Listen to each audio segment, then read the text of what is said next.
स्वागत है आप सभी का हमारे YouTube चैनल में। और आज हम पढ़ने वाले हैं chapter number 4 map reading and interpretation कि किस तरह से आपको मैप पढ़ना है और किस तरह से उसकी विवेचना करनी है, इंटरप्रेट करना है। सबसे पहले है मैप रीडिंग में दिया हुआ है कि जब आप कोई मैप पढ़ते हो तो उसमें क्या होता है, डिस्क्राइब की रहती हैं चीज़ें, फिज़िकल चीज़ें होती हैं, कल्चरल विशेषताएं होती हैं, जैसे कि वो मैप पे दिखाई गई रहती हैं और उनका इंटर रिलेशन भी दिखाया गया रहता है, यानी उनका संबंध अलग अलग विशेषताओं के साथ। अब देखो, ये शब्द नहीं समझ में आए तो एग्जाम्पल देखो कि कोई व्यक्ति अगर मैप देख रहा है तो बहुत सारे फिजिकल फीचर देख सकता है। रिलीफ यानी कि कितने मतलब कहीं पहाड़ है, कहीं प्लेट्यू है, कहीं प्लेन है। इसके अलावा ड्रेनेज देख सकता है, यानी कि ये जो पानी वाली प्रणाली है उसको देख सकता है। वेजिटेशन यानी कि वनस्पति देख सकता है और इंटरप्रेट कर सकता है कि कैसे ये जो फिजिकल फीचर्स हैं, फिजिकल विशेषताएं हैं, प्रभावित करते हैं संस्कृति को या फिर इंसान के द्वारा बनाई गई चीज़ों को या विशेषताओं को। सबसे पहले आता है आपका ये दो तरह का जो है कि आपको यहाँ पे फीचर्स दिखेंगे। एक फीचर दिखता है आपका नेचुरल फीचर और दूसरा होता है मैन मेड फीचर। ठीक है, तो पहले देखते हैं हम लोग नेचुरल फीचर। एक टोपोग्राफिकल मैप में, टोपोग्राफिकल मैप क्या होता है, जिसमें कि डिटेल्ड है ना एंड एक्यूरेट क्या दिया हुआ हो, रिप्रेजेंटेशन हो किसका, अर्थ के फीचर्स का, अर्थ का, उसको टोपोग्राफिकल मैप कहते हैं। और इसके अंदर बहुत सारी विशेषताएं, जैसे माउंटेन्स दिखाई देते हैं, पर्वत, पठार, प्लेट्यू दिखाई देता है, समतल मैदान, नदियां दिखाई देंगी, धाराएं दिखाई देंगी, ब्रोकन ग्राउंड्स यानी कि ग्राउंड वगैरह कहीं पे अगर भूस्खलन वगैरह से ये धंस गई है तो वो सब ब्रोकन ग्राउंड दिखाई देंगे। इसके अलावा आपको अनलाइंड वेल्स वगैरह, कुएँ दिखाई देंगे, क्लिफ्स दिखाई देंगे यानी कि बड़े बड़े पत्थर वगैरह जो पहाड़ों पे होते हैं। इसके अलावा आपको वाटरफॉल दिखाई देगा, झरना दिखाई देगा, वादियाँ दिखाई देंगी, किसके द्वारा, कॉन्टूर के द्वारा, है ना, और उनकी हाइट्स भी दर्शाई गई रहेंगी। तो ये आपका प्राकृतिक फीचर हो गया। मैन मेड फीचर में क्या आता है, तो मैन मेड फीचर में आता है आपका क्वेरीज। क्वेरीज क्या होता है, क्वेरीज वो जगह होती है जहाँ से मिनरल और रॉक जो है वो एक्सट्रैक्ट किए जाते हैं। क्या किए जाते हैं, एक्सट्रैक्ट किए जाते हैं, उस जगह को क्वेरीज बोलते हैं। तो इसमें क्वेरीज आएगा, घर आएंगे, मंदिरें आएंगी, मस्जिद आएंगे, चर्चेज आएंगे। इसके अलावा पोस्ट ऑफिस, पुलिस स्टेशन और वो कृत्रिम झील आएगी, आर्टिफिशियल लेक इंसानों द्वारा बनाई गई। मेटल्ड और अनमेटल्ड रोड आएंगे, यानी पक्की कच्चे सड़कें आएंगी, एम्बैंकमेंट आएगा, टनल वगैरह आएगा, सुरंग आएगा, पोर्ट आएगा जो बंदरगाह है, एटसेट्रा और भी बहुत सारी चीज़ें आती हैं। खास तौर से ये चीज़ें क्या होती हैं, यूजुअली आमतौर पे चित्रित की जाती हैं bye means of conventional symbols. Conventional symbols इससे पहले के चैप्टर में आपने देखा होगा, है ना, कि हर एक चीज़ के लिए, जैसे कि यहाँ पे रेलवे लाइन के लिए इस तरीके का सिंबल यूज़ होता है, तो अलग अलग चीज़ के लिए अलग अलग सिंबल, गिरजाघर के लिए इस तरीके का सिंबल यूज़ होता है, टेम्पल के लिए अलग तरीके का। तो इन सिंबल्स को कन्वेंशनल सिंबल कहा जाता है। तो ये इनका इस्तेमाल करके मैप पे दर्शाया जाता है मैन मेड फीचर को। अब यहाँ पे चार्ट नीचे दिया हुआ है जो कि स्कीम बताता है इंटरप्रिटेशन का, कि किस तरह से इंटरप्रेट करेंगे हम लोग एक टोपोग्राफिकल मैप को। ये रहा वो चार्ट। तो टोपोग्राफिकल मैप में हम क्या देखने वाले हैं, दो फीचर्स हैं। एक कौन सा है, नेचुरल फीचर है जो प्राकृतिक ने बनाया, दूसरा सांस्कृतिक कल्चरल है या मैन मेड फीचर है जिसको इंसानों ने बनाया। जैसे सेटलमेंट यानी कि निवास, है ना, जहाँ पे क्या लोग रहते हैं, निवास करते हैं, है ना, उसको कहते हैं सेटलमेंट। फिर इसके बाद आता है इरिगेशन, यानी कि पानी वाली ज़रूरतें जो है ना, पानी कहाँ से वो लिया जाएगा पेड़ पौधों के लिए देने के लिए, खेत में देने के लिए। मीन्स ऑफ ट्रांसपोर्ट, है ना, क्या क्या होंगे, जैसे कि ट्रैक्स, रोड्स, रेलवे, वाटरवेज, पानी का रास्ता, हवाई जहाज़ का रास्ता, सब कुछ दिखाया जाएगा। इसके अलावा मैन मेड फीचर में देखो सेटलमेंट, निवास आ गया, इरिगेशन आ गया, पानी सिंचाई वाली चीज़ें, मीन्स ऑफ ट्रांसपोर्ट, और ऑक्यूपेशन यानी व्यवसाय। व्यवसाय कई तरीके के होते हैं, जैसे फॉरेस्ट्री भी है, फिशिंग है, एग्रीकल्चर है, इंडस्ट्री है, ट्रेड है। सेटलमेंट की बात करें तो दो तरह का सेटलमेंट होता है, एक गांव वाला होता है, एक शहरी वाला होता है। गांव में भी जो सेटलमेंट है 4 तरीके का होता है। न्यूक्लिएटेड यानी एक ही जगह होते हैं, रेडियल यानी चारों तरफ होते हैं, डिस्पर्स दूर दूर पे फैले होते हैं, और लीनियर का मतलब होता है एक रेखा में होते हैं। नेचुरल फीचर की बात करें तो रिलीफ, रिलीफ यानी कि आपका ये क्या बोलते हैं कि डिफरेंस बिटवीन ग्राउंड्स, जैसे कि पर्वत वगैरह है, घाटियाँ हैं, पठार है, मैदान है, ये सारी चीज़ें रिलीफ में आती हैं। फिर उसके बाद आता है वेजिटेशन यानी वनस्पति। उसके बाद आता है ड्रेनेज, यानी कि ड्रेनेज का मतलब होता है आपका जल प्रणाली, इसको हिंदी में बोलते हैं। और जल प्रणाली हम लोग इससे पहले भी देखे हैं कि डेंड्रेटिक होता है, जो कि पेड़ की शाखों की तरह होता है। फिर उसके बाद आपका ट्रेलाइज्ड होता है, ट्रेलाइज्ड वाले में वो 90 डिग्री पे आके धाराएं मिलती हैं, है ना, ठीक। फिर उसके बाद आपका कैसा आता है, रेडियल आता है। रेडियल किसी ऊंची जगह से चारों तरफ जो है कि निकल रहा होता है पानी। फिर उसके बाद आता है आपका अंडरग्राउंड, अंडरग्राउंड यानी कि आगे ऐसे लाइन जाएगी, फिर डॉटेड डॉटेड और ऐसे एरो रहेगा, यानी ये एरिया क्या हो गई, सूख गई, यानी यहाँ अंडरग्राउंड है। तो टोपोग्राफिकल मैप में हम ये सारी चीज़ें जो है देखने वाले, इंटरप्रेट करने वाले, पढ़ने वाले हैं। प्राइमरी इंफॉर्मेशन या फिर मार्जिनल इंफॉर्मेशन किसको कहते हैं? प्राइमरी यानी कि प्राथमिक, इंफॉर्मेशन यानी कि सूचना, मार्जिनल, मार्जिनल का मतलब होता है सीमांत सूचना। मोस्ट ऑफ द इंफॉर्मेशन, ज़्यादातर जो सूचनाएं हैं मैप के रिगार्डिंग में, वो कहाँ दी होती हैं, मार्जिन पे, किनारे पे दी होती हैं टोपो शीट के, और इसी के लिए इसको मार्जिनल इन्फॉर्मेशन कहते हैं। मैप आएगा बताते हैं। इन्फॉर्मेशन जो मार्जिन पे दिया रहता है टोपो शीट के, उसमें कौन कौन सी सूचनाएं होती हैं? सबसे पहली चीज़ होती है नंबर ऑफ शीट, यानी लिखा होता है कि कितने शीट है। टोपो शीट में नंबर्स रहते हैं, जैसे यहाँ पे देखो G4 3S7 से लेके G4 3S10 तक है। इससे आपको आइडिया मिलता है कि किस पार्ट का, हिंदुस्तान का कौन सा हिस्सा चित्रित किया गया है मैप के ऊपर। तो इस तरीके से उसको नंबर ऑफ शीट आपको पता चल जाएगा कि कितना शीट है, इसमें कितने पन्ने हैं और कौन सा जो है कि इस पर चित्रित किया गया है। इसके अलावा जो मेन चीज़ होती है, देखो जैसे यहाँ पे लिखा हुआ है 30 डिग्री लैटिट्यूड और 30 डिग्री लॉन्गिट्यूड, और यहाँ पे लाइन भी गई हुई है ना। यहाँ पे देखो 37 डिग्री 6 मिनट का है, 68 डिग्री 7 मिनट का है। तो ये लाइंस आप यहाँ पे देख रहे हो। तो लैटिट्यूड और लॉन्गिट्यूडनल एक्सटेंट भी यहाँ पे दिखाया रहता है कि कितने लैटिट्यूड और कितने लॉन्गिट्यूड के बीच में ये फैला हुआ है। टोपोग्राफिकल मैप में जो कि 4 डिग्री का है, 4 लाइन लैटिट्यूड के और लॉन्गिट्यूड के बनाए जाते हैं, और जो नंबर है लैटिट्यूड का वो डिक्रीज़ होता रहता है with the increase in scale. जितना स्केल इंक्रीज़ होगा मैप पे उतना ही ये कम होगा। ऑन अ डिग्री मैप पे सिर्फ 2 लाइन लैटिट्यूड के ड्रॉ किए जाते हैं। तो ये किसके ऊपर डिपेंड करता है? ये डिपेंड करता है स्केल के ऊपर, कितने स्केल का आप बना रहे हो, स्केल के हिसाब से उतनी लाइन्स होंगी। इसके अलावा देखो यहाँ पे ब्लू कलर से स्टिंग्स हैं, रेड कलर से आपका ब्लू कलर से आपका नॉर्दिंग है और रेड कलर से ईस्टिंग्स है। नॉर्दिंग और ईस्टिंग्स दिखाई रहते हैं। हर एक मैप में आप 2 फिगर देखोगे, ईस्टिंग और नॉर्थिंग के। ये पॉइंट होता है हर 1 किलोमीटर के इंटरवल पे, नॉर्थ साइड में और ईस्ट एजेस पे मैप के। और जो ग्रिड होता है नॉर्थिंग और ईस्टिंग से बनता है, उससे हमको क्या पता चलता है, ये जो ग्रिड बन रहा है, ये जो ग्रिड बन रहा है, तो इस ग्रिड से हमको क्या पता चलता है, एग्जैक्ट लोकेशन पता चलता है किसी जगह का, नियरेस्ट टू 100 मीटर पता चलता है। और हम लोग इसके अलावा और क्या कर सकते हैं, एस्टिमेट कर सकते हैं एरिया, कितना एरिया है उस रीजन का।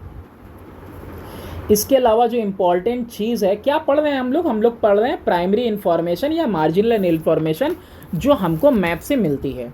तो मैप से और क्या मिलता है, मैप पे लिखा रहता है स्केल ऑफ द मैप। जैसे यहाँ पे स्केल लिखा है 1:25,000। एक यूनिट मैप का एक्चुअल में ग्राउंड पे कितना यूनिट है, एक्चुअल में ग्राउंड पे 25,000 यूनिट है ना। अब यहाँ पे देखो 1:5 लाख का मतलब ये है, ये तो चैप्टर 3 देखने के लिए बोल रहा है, यहाँ पे हमने आपको डायग्राम दिखा दिया। तो 1:5 लाख दिया हुआ है। तो यहाँ पे क्या है कि 1 यूनिट का मतलब 1 यूनिट मैप पे, तो 5 लाख यूनिट किसके ऊपर, आपका मैप के ऊपर।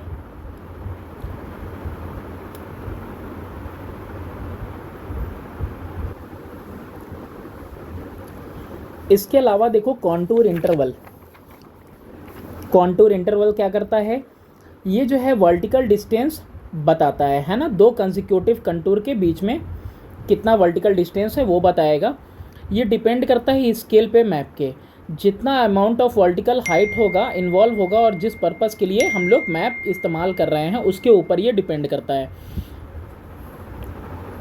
तो कहीं भी दो कॉन्टूर लाइन देखो, यहाँ पे कॉन्टूर लाइन पे कितना है 1000, और यहाँ पे हाइट कितनी है 2000, इन दोनों के बीच में कितना डिफरेंस है 1000, यानी यहाँ पे कॉन्टूर इंटरवल कितना हो गया 1000 का हो गया। ठीक है, तो ये डिपेंड करता है किसके ऊपर, कि हम लोग कितना स्केल ले रहे हैं मैप का। इसके बाद है मैप में क्या दिया होता है, direction of true north and magnetic north दिया रहता है। ट्रू नॉर्थ और मैग्नेटिक नॉर्थ इससे पहले वाले चैप्टर में हम लोग ऑलरेडी पढ़ चुके हैं। हमने इससे पहले वाले चैप्टर में देखा कि ये हमारा अर्थ है, तो हम जब कंपास रखते हैं तो एक कंपास का जो निडल है वो नॉर्थ इधर दिखाता है, जबकि जो ट्रू नॉर्थ होता है वो कहाँ होता है, बिल्कुल अप साइड पे होता है, जो कि हमारा पोल स्टार दिखा रहा होता है। तो यही इनके बीच में जो एंगल है वो मैग्नेटिक डिक्लिनेशन होता है, उसको कहते हैं। तो यहाँ पे नॉर्थ साउथ लाइन भी यहाँ पे इंडिकेट की जाती हैं मैप के ऊपर, और ज़्यादातर जो बड़े मैप होते हैं, लार्ज स्केल मैप, इनमें 2 एरो होता है ना, वो स्टेट और वो कॉमन पॉइंट से निकला होता है मार्जिन के, एक दिखाता है आपका ट्रू नॉर्थ और दूसरा दिखाता है मैग्नेटिक नॉर्थ। जैसे यहीं पे देख लो, इस वाले फिगर में भी एक ही पॉइंट से दोनों लाइंस निकली हुई है, एक दिखा रहा आपका ट्रू नॉर्थ और एक दिखा रहा MN मतलब मैग्नेटिक नॉर्थ। इसके बाद आता है लीजेंड एंड करेक्टर। ये देखो 7वें नंबर की चीज़ हम लोग पढ़ रहे हैं, टोटल 7 चीज़ें हम लोग ने पढ़ी। क्या क्या पढ़ा, कि जब भी हम कोई मैप देखने के लिए जाएंगे तो मैप पे हम लोगों को मार्जिनल इन्फॉर्मेशन मिलेगी या प्राथमिक सूचना मिलेगी, कि नंबर ऑफ शीट कितने होते हैं पहला, दूसरा लॉन्गिट्यूड और लैटिट्यूडनल एक्सटेंट, तीसरा ईस्टिंग एंड नॉर्थिंग, चौथा स्केल, पांचवा कंटूर, छठवां डायरेक्शन, और सातवां लीजेंड और कैरेक्टर शीट। ये लीजेंड और कैरेक्टर शीट क्या होता है, एक लिस्ट होती है कॉमनली यूज्ड कन्वेंशनल साइन की और सिंबल्स की। कन्वेंशनल साइंस, परंपरागत साइंस, और जो है सिंबल्स यूज़ किए जाते हैं, और ये बॉटम में शीट के रहता है। देखो यहाँ पे टॉप में दिया हुआ है ना, यहाँ पे टॉप में दिया हुआ है, तो यही आपका क्या है, लीजेंड कहलाता है या कैरेक्टर शीट कहते हैं इसको। तो मैप में ये भी दिया रहता है। और एक और चीज़ रहती है, वो है year of survey and publication. जैसे यहाँ पे भारतीय सर्वेक्षण विभाग ने कब किया है, तो यहाँ पे लिखा नहीं है, यहाँ पे डिपार्टमेंट लिखा है कि department of science and technology ने किया है, लेकिन कब किया है वो डेट नहीं लिखा, लेकिन यहाँ पे डेट लिखा रहता है कि सर्वेक्षण कब किया गया था, किस ईयर में किया गया था। तो ये 8 चीज़ें हैं, 8 प्राथमिक इंफॉर्मेशन है जो आपको मैप से मिलती हैं। अब बात करते हैं हम लोग रिलीफ फीचर की। रिलीफ फीचर आप समझ ही गए होंगे, जैसे पहाड़ी है, घाटी है, इन सब की बात करेंगे हम लोग।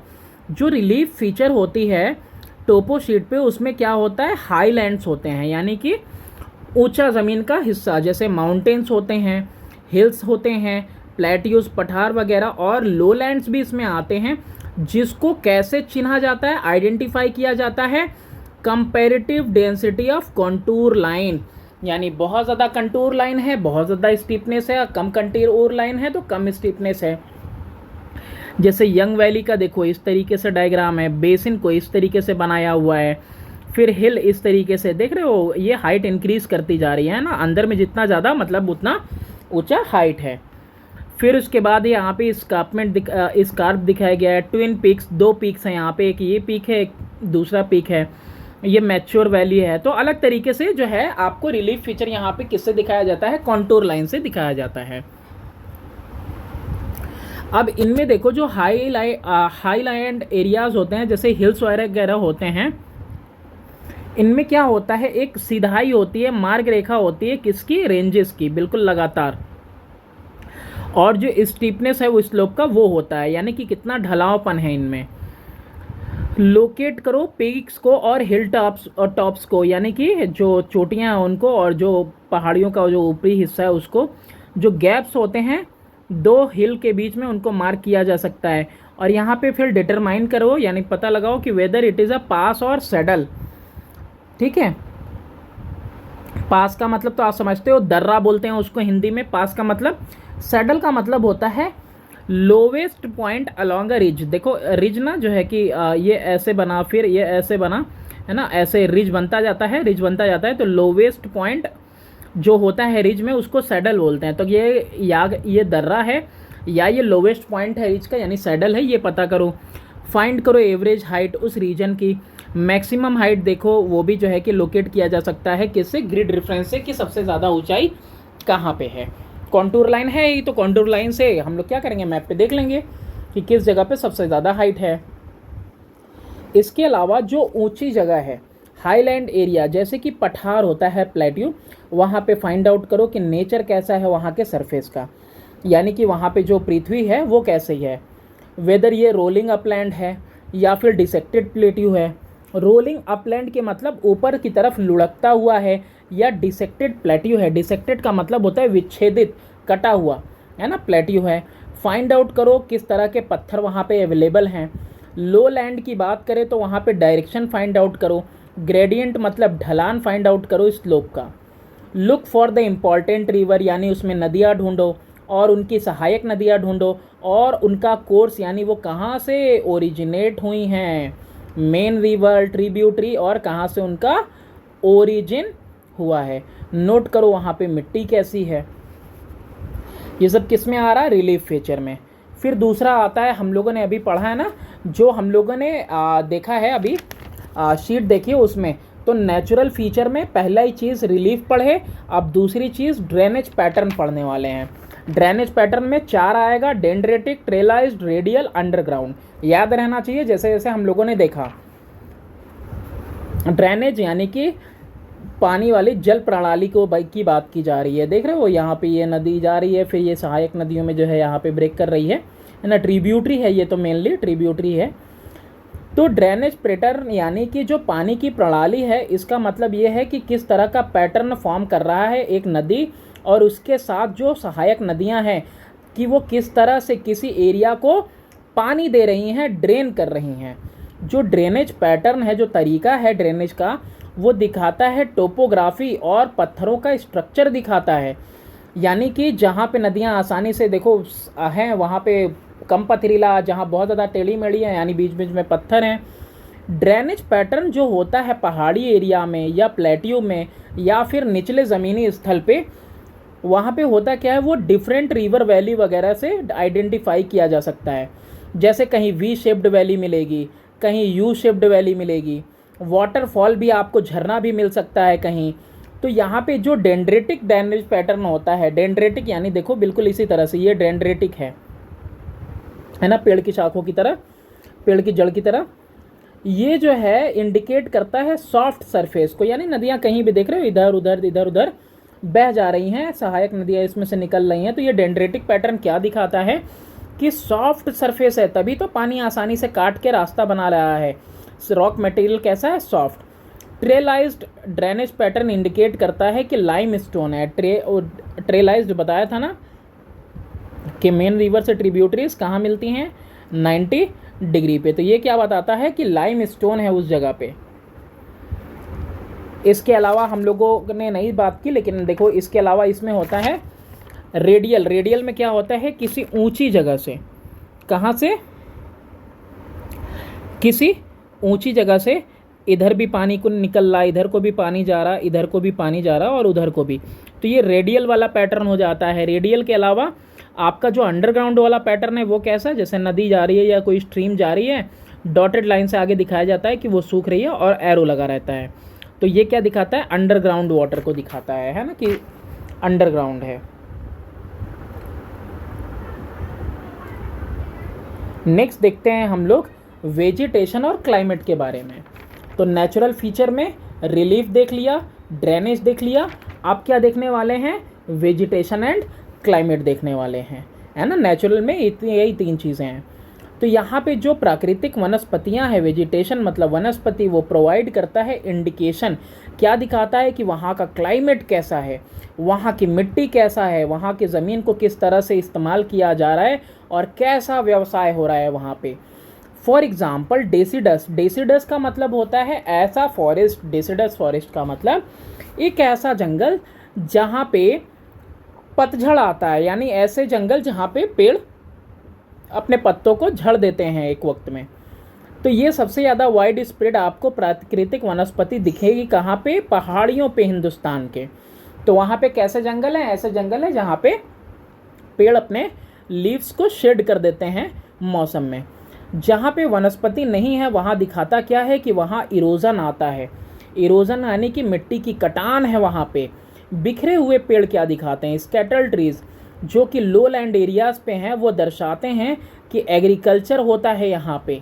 लोग कौन सा व्यवसाय करते हैं, एग्रीकल्चर। स्कैटर्ड यानी बिखरा हुआ, स्क्रब यानी स्क्रब का मतलब होता है आपका छोटे छोटे श्रब या ग्रास लैंड, इसी को दर्शाने के लिए स्क्रब का यूज होता है। तो जो स्क्रब वाला लैंड फीचर है, और स्टोनी वेस्ट, स्टोनी वेस्ट कब कहा जाता है, जैसे कोई ज़मीन थी, है ना, उसके ऊपर मिट्टी थी और नीचे क्या थे, पत्थर थे, बाउल्डर्स थे। अब क्या हुआ, इरोजन हुआ, किसकी वजह से, विंड की वजह से, वाटर की वजह से। अब खाली वहाँ पे क्या दिख रहे हैं, पत्थर दिख रहे हैं, सिर्फ क्या दिख रहा है, पत्थर। तो यही जो स्टोनी वेस्ट हैं, इसी पत्थरों को स्टोनी वेस्ट कहा जाता है, जिनके अपर लेयर का जो सॉयल है वो इरोड हो गया है। वो ये दिखाते हैं कि वहाँ पे डिज़र्ट वाला कंडीशन है।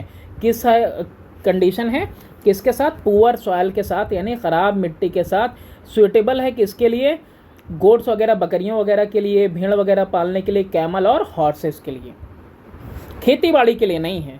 क्यों, क्योंकि वो ऐसा दिखता ही उसके लिए, ये इरोजन होने के बाद का ही है। मिट्टी रहेगी लेकिन कैसे रहेगी, पुअर सॉइल रहेगा, वही झाड़ियाँ वगैरह रहेंगी, ताकि बकरी वगैरह पालन करो, भेड़ वगैरह और कैमल वगैरह। जो रीजन है हैवी रेनफॉल का, वो दिखाया जाता है डेंस फॉरेस्ट, घने जंगलों के द्वारा। घने जंगलों से क्या दिखाया जाता है, घने जंगलों से वो इलाके दिखाए जाते हैं जहाँ पे बारिश सबसे ज़्यादा होती है।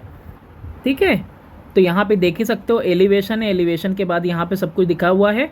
ये देखो कॉनिफोरस फॉरेस्ट का लिखा हुआ है, कैनिफेरस एंड ब्रॉडकास्ट फॉरेस्ट दिया हुआ है, एवरग्रीन वालों का दिया हुआ है ना, कि कौन कौन से किस किस नंबर पे आ रहा है। देखो कलर के साथ ये कलर ग्रेडिंग है, और यहाँ पे लिखा हुआ है कि किस तरह के जंगल पाए जाते हैं। टोपो शीट जो होता है वो डायरेक्ट इन्फॉर्मेशन नहीं प्रोवाइड करता है कहीं भी मौसम के बारे में, कि किस तरह का वहाँ पे बारिश होती है, कैसा तापमान होता है और ह्यूमिडिटी, नमी कैसी है। लेकिन ये सारी चीज़ें ना आप अंदाज़ा लगा सकते हो, अनुमान लगा सकते हो लैटिट्यूडनल एक्सटेंट से, कि कितने लैटिट्यूडनल एक्सटेंट है उस एरिया का कवर हो रहा है जो टोपो शीट में, कि किस तरह की वनस्पति वहाँ पे मिलती है। अब ऐसे देखो, समझो एग्जाम्पल के तौर पे कि कहीं आपने देखा लैटिट्यूडनल एक्सटेंट कि 10 डिग्री लैटिट्यूड है, कहीं आपने देखा 35 डिग्री लैटिट्यूड है। तो 10 डिग्री नॉर्थ लैटिट्यूड और 35 डिग्री नॉर्थ लैटिट्यूड में अंतर क्या होगा, कि अगर वो 10 डिग्री नॉर्थ लैटिट्यूड है तो वो ज़्यादा गर्म होगा then place at 35 degree north latitude, यानी कि यहाँ टेम्परेचर कम होगा और यहाँ पे टेम्परेचर ज़्यादा होगा। वनस्पति जो है कि किस तरह की वनस्पति है वो भी एक इंडिकेशन देती है, इशारा करती है क्लाइमेट के तरफ, कि किस तरह का वहाँ पे क्लाइमेट है। फॉर एग्ज़ाम्पल जैसे कि रेन फॉरेस्ट है, रेन फॉरेस्ट कहाँ मिलते हैं, उन जगह पे जहाँ पे हैवी रेनफॉल एरियाज़ हैं, जहाँ पे टेम्परेचर कितना रहता है, 25 से 27 डिग्री सेल्सियस रहता है। तो रेन फॉरेस्ट से आप पता कर सकते हो, है ना, घने जंगलों से पता कर सकते हो कि वहाँ का तापमान कैसा रहता होगा। और जो एवरेज एनुअल ह्यूमिडिटी है वो एक्सीड करती है 77%। सिमिलरली कहीं पे अगर कम ग्रोथ है, स्कैंटी ग्रोथ है, किसका, कैक्टस का, थॉर्नी ब्रोशेस का और ग्रास का, तो वो क्या दिखाता है, एरिड एरिया। एरिड मतलब क्या होता है, सूखा। क्या दिखाता है वो, सूखा इलाका दिखाता है, या फिर सेमी एरिड यानी कि अर्ध सूखे इलाके को वो प्रदर्शित करता है।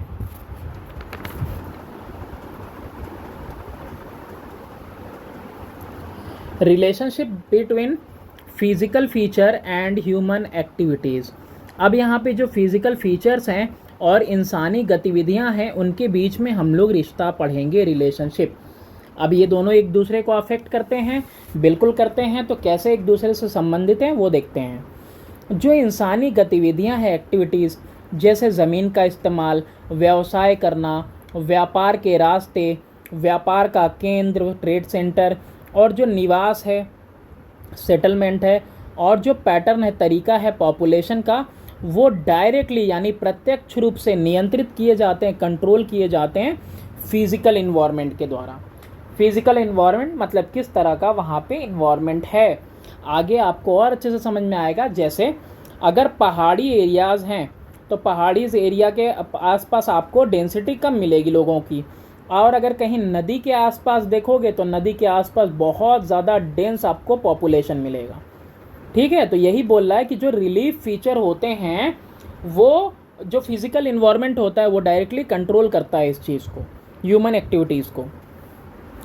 देयरफॉर टोपोग्राफिकल जो शीट होती है उससे हम ये कह सकते हैं कि फैक्टर्स होते हैं, गवर्न करते हैं एक पार्टिकुलर एक्टिविटी को, है ना, कि कौन कौन से ऐसे घटक हैं जो गवर्न कर रहे हैं, नियंत्रित कर रहे हैं या उसको ड्राइव कर रहे हैं किसी पार्टिकुलर एक्टिविटी या गतिविधि को। इंडियन टोपोशीट में जो सेटलमेंट है वो दिखाया जाता है Chinese vermilion colour. Chinese vermilion का मतलब होता है चाइनीज़ रेड। क्या होता है इसका मतलब? चाइनीज़ रेड कलर में दिखाया जाता है सेटलमेंट। जो डिस्ट्रीब्यूशन है सेटलमेंट का, यानी जो निवास का डिस्ट्रीब्यूशन है लोगों के घरों का, वो बहुत ज़्यादा प्रभावित होता है किसकी वजह से? रिलीफ की वजह से। जैसे हमने बताया, एक रिलीफ फीचर यहाँ है, एक रिलीफ फीचर यहाँ है। यहाँ नदियाँ हैं तो देखो बहुत ज़्यादा घर हैं अगल बगल में, और यहाँ पहाड़ हैं तो बहुत कम घर मिलेंगे। But it remains inter related with other aspect of human geography. लेकिन ये क्या रहता है? इंटर रिलेटेड रहता है, जुड़ा हुआ रहता है, प्रभावित करता है एक दूसरे को, दूसरे एस्पेक्ट जो होते हैं ह्यूमन ज्योग्राफी के उसको। तो फिजिकल फीचर्स जो और इंसानी गतिविधियाँ आपस में कैसी हैं? आपस में एक दूसरे को प्रभावित करती हैं। अब आता है रिलीफ फीचर्स और लैंड यूज़, इसको पढ़ते हैं हम लोग। तो देखो यहाँ पे जो रिलीफ फीचर होते हैं बहुत क्लोजली रिलेटेड है लैंड यूज़ से। ठीक है, कैसे आप ज़मीन को इस्तेमाल करोगे ये किस पे डिपेंड करता है? रिलीफ फीचर पे।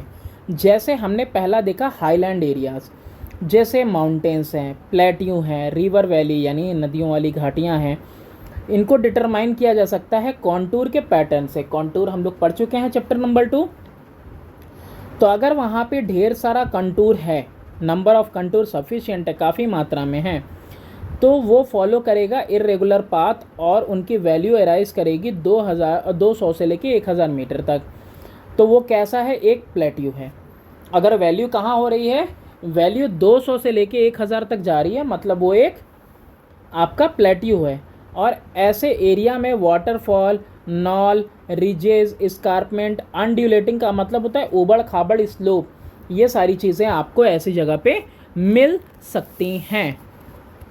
नॉल्स का मतलब होता है छोटी छोटी पहाड़ियाँ, नॉल्स का मतलब होता है स्मॉल हिल, रिजेस का मतलब होता है कटक, स्कारपमेंट तो आपने देखा होगा कॉन्टूर वाले में। अनड्यूलेटिंग स्लोप्स का मतलब होता है यानी स्लोप्स एक्स जैसी नहीं है, कहीं उतार है कहीं चढ़ान है, उतार चढ़ान इस तरह का अप एंड डाउन है। अगर कंटूर लार्जर है, नंबर में सफिशिएंट है तो ठीक, 200 से 1000 दिखा रहा है तो एरिया वाटरफॉल, नॉल्स, रिजेस, स्कारपमेंट है और एंड्यूलेटिंग स्लोप है। और अगर लार्जर है नंबर में और एक दूसरे से काफ़ी नज़दीक हैं और उनकी जो वैल्यू है वो एक्सीड करती है 1000 मीटर से, तो इसका मतलब वो जगह कैसी है? वो पठार नहीं बल्कि एक पर्वतीय इलाका है। और ये दिखाएगा स्टीप स्लोप, यानी कि एकदम नीचे की तरफ ढलान की तरफ उतरता हुआ ढलावपन दिखाएगा।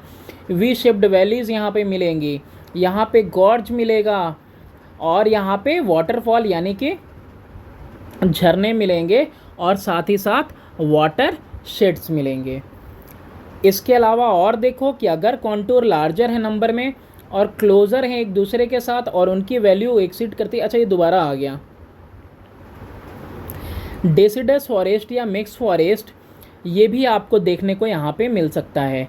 ज़्यादातर जो हाईलैंड एरियाज़ होते हैं, जो ऊंचाई वाली जगह होती है स्टीप स्लोप्स के साथ, यानी ऐसे स्टीप स्लोप्स के साथ, वो अनसूटेबल होती है एग्रीकल्चर के लिए। अब तुम ही बताओ कौन है जो कि मतलब इस ढलान पे खेती कर सकता है ना। पहाड़ी इलाकों में इस तरह का ढलान है, इस पे क्या ही खेती होगी। तो ये एग्रीकल्चर के लिए नहीं सही होता है और फिट होता है सिर्फ और सिर्फ किसके लिए, ग्रेजिंग के लिए। इस पे झाड़ झंखाड़ उगते रहते हैं अपने मन के और वो भेड़ बकरियां चरती हैं, ग्रेजिंग के लिए अच्छा होता है। सम टाइम जो फ्लैट टॉप सरफेस होता है प्लेट्यू का, उसको इस्तेमाल किया जाता है कल्टीवेशन के लिए। यानी जहाँ पे ऊंचाई 200 से लेके 1000 तक है और कोई पठार का हिस्सा है, ठीक है, किसका हिस्सा है, पठार का, चटियल मैदान है, ठीक, तो ये एरिया कभी इस्तेमाल हो सकती है। सम टाइम फ्लैट टॉप को इस्तेमाल किया जाता है खेती के लिए। अगर कहीं पे कोई कॉन्टूर नहीं दिखाई देता है या फिर कॉन्टूर बहुत कम है और उनके बीच में बहुत सारा गैप है, तो इसका मतलब वहाँ पे समतल जगह है। जैसे ये, फिर ये, यानी ये कैसी जगह है, समतल जगह, बहुत दूर दूर है कॉन्टूर लाइन और बहुत कम है, ठीक है। तो ऐसी जगह पे आपको रिवर वैली मिलेगी, वादी मिलेगी, जो चौड़ी होगी। शैलो मतलब उथला होगा, एक होता है डीप गहरा, एक शैलो होता है उथला यानी कि कम गहरा। और जो नदी का कोर्स होगा वो कैसा होगा, मिएंडरिंग होगा और ब्रेडेड होगा। मिएंडरिंग का मतलब होता है घुमावदार।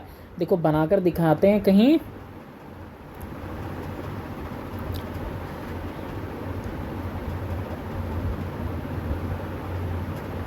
हाँ, तो यहाँ पे हम आपको बना के दिखाते हैं।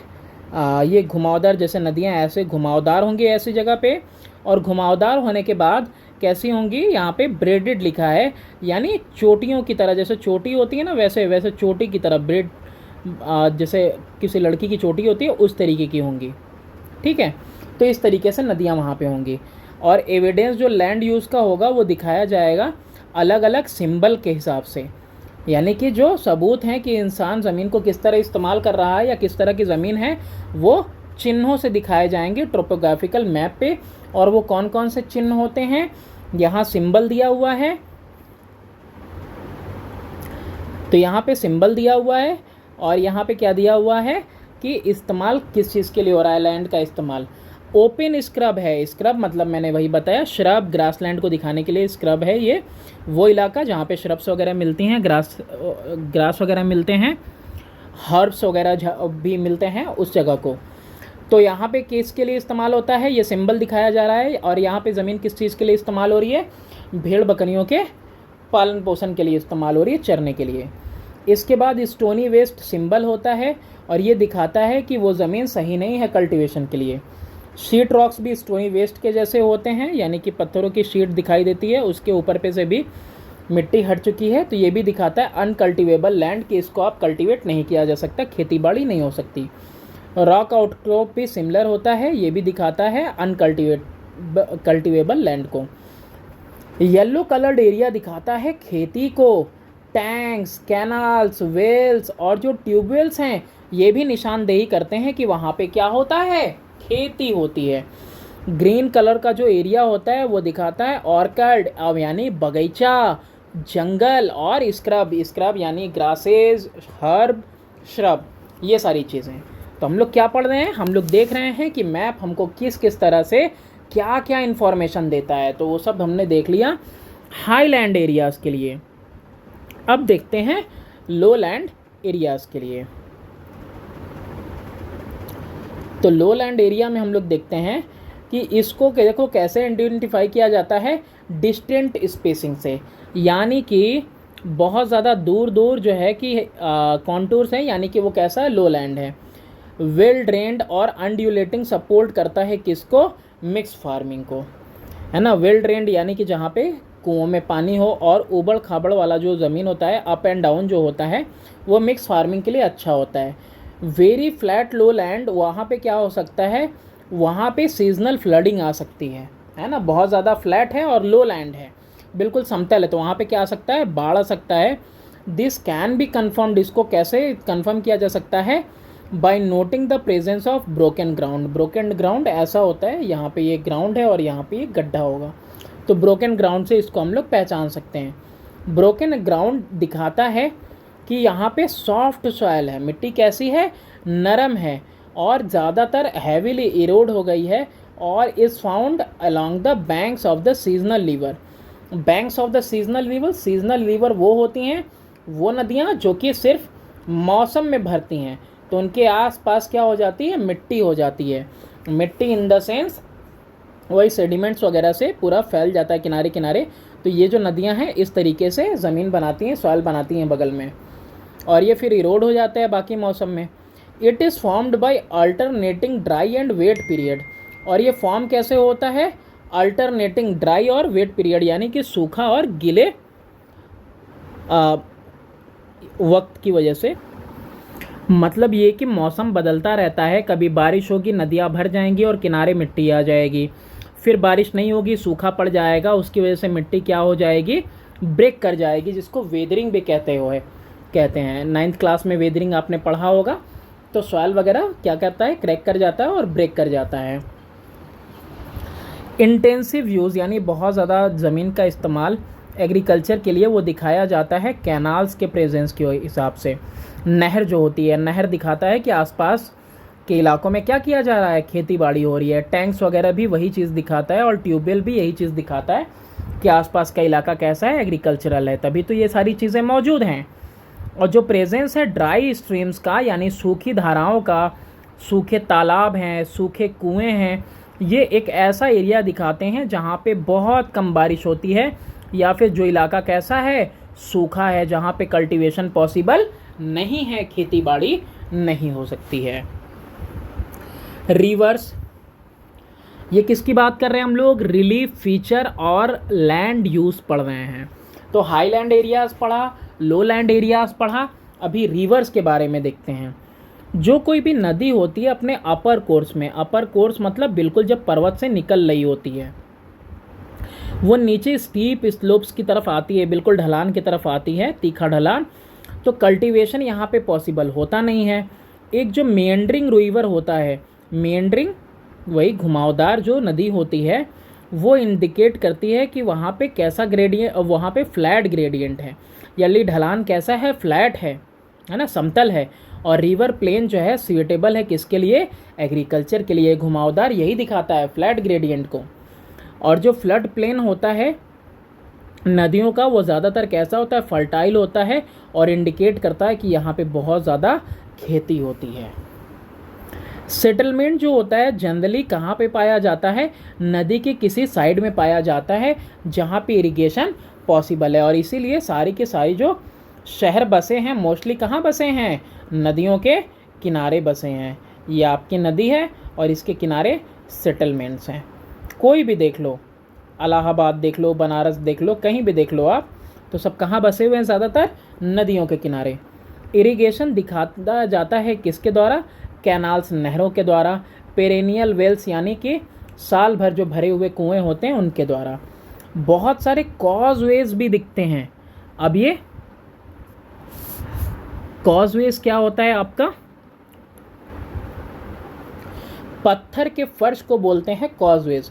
मैप पे दिखाता है कि यहाँ पे सूखी नदी है, डिज़र्ट वाला रेगिस्तान वाला इलाका है जहाँ पे सीजनल रेनफॉल सिर्फ होती है, मतलब मौसम में ही बारिश होती है। ड्रेनेज पैटर्न यानी कि वही जल प्रणाली।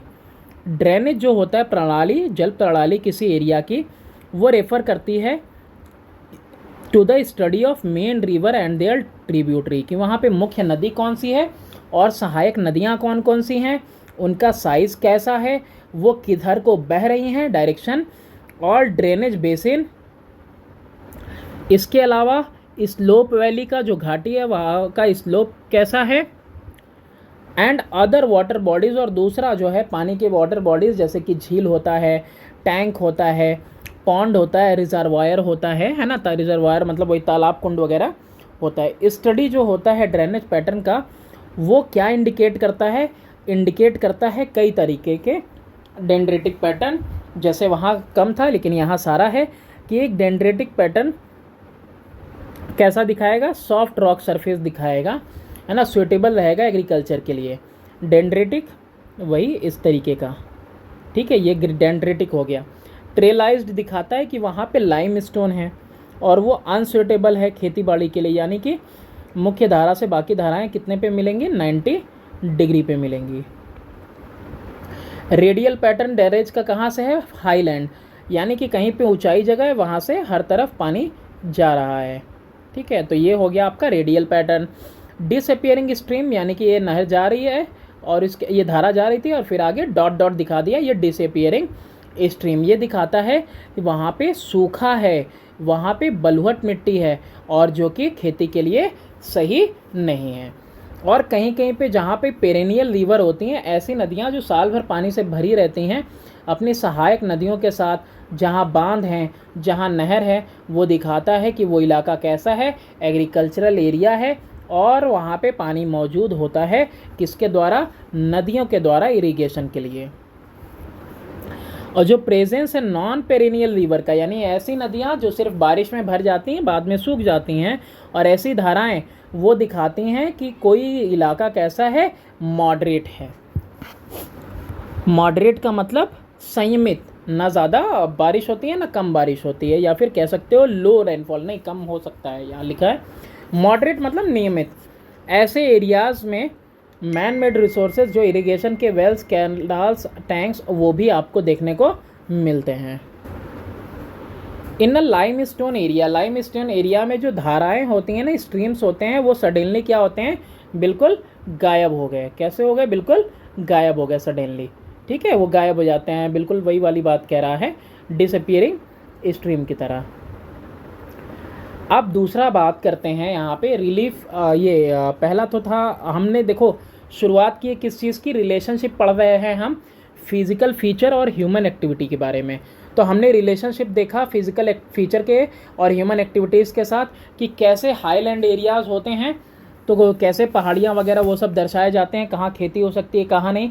फिर हम लोगों ने देखा कि रिवर्स वगैरह के हिसाब से, फिर ड्रेनेज पैटर्न के हिसाब से। अब देखते हैं हम लोग सेटलमेंट, यानी कि निवास, जो आवास होता है लोगों का। तो सेटलमेंट होता क्या है, ये ह्यूमन ड्वेलिंग का एक प्लेस है। ह्यूमन ड्वेलिंग का मतलब क्या होता है, ड्वेलिंग का मतलब ही आवास होता है, किसी शहरी क्षेत्र में या फिर गांव के क्षेत्र में, ग्रामीण एरिया में। थिकली सेटल्ड एरियाज़ कहाँ मिलेंगे, थिकली सेटल्ड का मतलब जहाँ पे बहुत ज़्यादा आबादी रहती है। ये फर्टाइल प्लेन्स पे मिलेंगे, यानी ऐसी जगह जो कि काफ़ी उपजाऊ है, या फिर किसी चौड़ी नदी के घाटी पे मिलेंगे, है ना, चौड़ी नदी के घाटी पे, रिवर वैली पे मिलेंगे। और थिनली यानी बहुत कम सेटल्ड लोग अगर हैं तो मतलब वो कहाँ मिलेंगे, वो दर्शाता है कि वो प्लेट्यूज वगैरह हैं और वहाँ पे ज़मीन कैसी है, एग्रीकल्चर के लिए बेहतर नहीं है, या फिर जंगलों में ये। ठीक है, तो थिनली सेटल्ड एरियाज़ कहाँ पे मिलेंगे, ये देखो डिपेंड कर रहा है ना, लोग भी फिजिकल एक्टिविटी, अरे वो फिजिकल फीचर किसके साथ डिपेंड कर रहा है, इंटर रिलेट कर रहा है ह्यूमन एक्टिविटीज़ के साथ। तो सेटलमेंट अगर कम है तो फॉरेस्ट वगैरह में कम देखने को मिलेगा। टेरेस्ड माउंटेन स्लोप पे, टेरेस्ड मतलब यानी पहाड़ को कैसा बना दिया है, टेरेस नुमा बना दिया है, ये टेरेस्ड वाला। ठीक है, तो वहाँ पे भी आपको देखा है कम घर मकान मिलेंगे। फ्लैट हिल टॉप्स वगैरह पे क्या होता है, बिल्कुल समतल है, और जो है पहाड़ी की ऊंचाई है, यहाँ समतल है, तो यहाँ पे भी आपको घर मकान कम मिलेंगे। और डिज़र्ट वगैरह में जहाँ पे कम वनस्पति है वहाँ पे आपको क्या मिलेगा, इन सारी जगह पे आपको थिनली सेटल्ड एरियाज़ मिलेंगे। थिनली मतलब कम लोग यहाँ पे रहते हैं। जहाँ एब्सेंस ऑफ सेटलमेंट कहाँ पे मिलेगा, यानी कि कोई रहता ही नहीं है, या फिर एम्प्टी स्पेस में भी आपको देखने को मिल सकता है। कहाँ पे, मार्शेज एंड स्वैम्प्स में। मार्शेज एंड स्वैम्प का मतलब होता है दलदल वाला इलाका, कीचड़ वाला इलाके में कहाँ कोई घर बसाएगा। इनएक्सेसिबल फॉरेस्ट, यानी ऐसे घने जंगल जो कि एक्सेसिबल नहीं है, जिनमें से आप रास्ता बना के कहीं जा आ नहीं सकते हो। स्टीप माउंटेन स्लोप, यानी कि बिल्कुल ऐसा बिल्कुल गिरता हुआ सा माउंटेन स्लोप, तो यहाँ पे भी किसी तरीके से पॉसिबल नहीं है घर वर बनाना कि हाँ इसमें हम घर बना लिए। एरियाज़ ऑफ पॉसिबल फ्लडिंग, जहाँ पे बाढ़ आ जाती है वो इलाके भी आपको कैसे दिखेंगे, एम्प्टी स्पेस दिखेगा। और रेगिस्तान तो ऑलरेडी आपको काफ़ी ज़्यादा हद तक बिल्कुल बंजर दिखाई देगा, कोई सेटलमेंट नहीं। ये देखो ह्यूमन सेटलमेंट है। क्या है ये, ह्यूमन सेटलमेंट। घर मकान दिख रहे हैं, कई तरीके के निवास होते हैं, सेटलमेंट होते हैं, आवास होते हैं। तो तो इनमें जो है आपको सबसे पहला है, 4 तरह के मेनली हम पढ़ेंगे। कितने तरह के? 4। 4 में लीनियर आएगा, रेडियल आएगा, डिस्पर्स्ड आएगा और न्यूक्लिएटेड आएगा। बारी बारी से सबको समझेंगे। लीनियर तो आपने देखा ही होगा, लीनियर मोशन से याद आ रहा होगा, बिल्कुल सीधा। तो लीनियर सेटलमेंट में होता क्या है, जो घर मकान होते हैं वो फैले होते हैं लोकल रोड पे। दिख रहा है ये लोकल रोड है, कलर चेंज कर लें, ये आपका लोकल रोड है और रोड के इर्द गिर्द देखो मकान बने हुए हैं। ठीक है, तो ये कैसा सेटलमेंट है? लीनियर सेटलमेंट है। ठीक है, लोकल रोड के आसपास, रिवर के, कैनाल के या रेलवे लाइन के अगल बगल। लीनियर सेटलमेंट को रिबन पैटर्न सेटलमेंट भी कहा जाता है, क्योंकि देखो ये रिबन लाइक दिख भी रहा है। ठीक है, इसलिए ये पहला तरह का सेटलमेंट हुआ। दूसरा होता है डिस्पर्स्ड या स्कैटर्ड। डिस्पर्स्ड फैला हुआ, बिखरा हुआ सेटलमेंट। ये पैटर्न जो है गांव में दिखता को मिलता है, जहाँ पे पॉपुलेशन जो है फार्म्स में रहती है। कहाँ पे रहती है? फार्म्स में रहती है। फार्म्स का मतलब क्या होता है? खेतों में रहती है। हाउसेज और कॉटेजेस, झोपड़ियों में, मकानों में रहती है। और ये बिखरे पड़े रहते हैं लार्ज एरिया पे, यानी देखो एक मकान वहाँ तो दूसरा यहाँ, तीसरा यहाँ, चौथा यहाँ, दूर दूर बने होते हैं घर मकान। और इस तरह का सेटलमेंट जो है जुड़ा होता है ऐसे जगह के साथ जो कि हाई लैंड है, ऊंचा इलाका है, जहाँ मिट्टी अच्छी नहीं है, और and N abundance of available resources of water, और वहाँ पे काफ़ी हद तक पानी वगैरह मौजूद है। ये पैटर्न जो है जुड़ा होता है किसके साथ? बड़े बड़े फार्म्स के साथ भी जुड़ा हुआ है, यानी कि बड़े बड़े खेतों के साथ। और स्पार्स पॉपुलेशन, स्पार्स पॉपुलेशन का मतलब जहाँ पे पॉपुलेशन बिल्कुल कम है।